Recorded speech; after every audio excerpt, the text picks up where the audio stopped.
Et avec nous, Benoît Jude, bonjour, vous êtes détective privé spécialisé dans les cas d'emprise mentale et de dérive sectaire. Le pranisme, c'est quelque chose dont vous entendez de plus en plus parler, vous?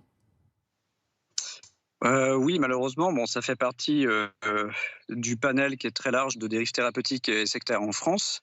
Bon, à tel point que dernièrement, le législateur, du coup, a voté une nouvelle loi qui a été, globalement, validée par le Conseil constitutionnel.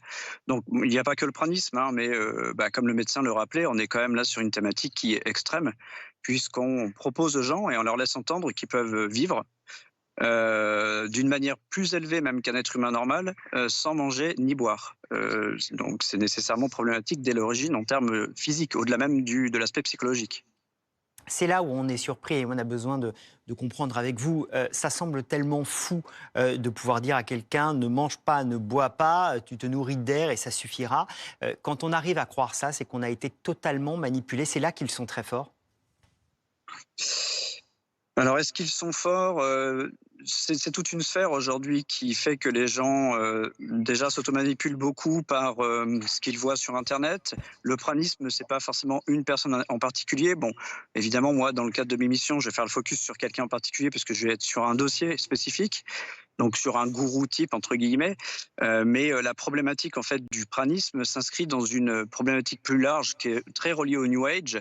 Et le New Age aujourd'hui est très populaire, a une capacité d'influence et de manipulation qui s'installe dès Internet, dès les réseaux sociaux, et ensuite qui trouve un grand nombre de relais sur le terrain, dans des cellules X ou Y, dans certaines régions de France plus que d'autres, et ensuite qui vont se formaliser, on va dire, en termes matériels sur le terrain par des stages, par des conférences, par des thérapies X ou Y. Là, en l'occurrence, effectivement, on est dans l'extrême avec cette thématique, encore une fois, du pranisme qui indique qu'on peut se nourrir de quelque chose de totalement irrationnel, le prana, et donc plus du tout ni d'eau, ni de nourriture solide en tout cas.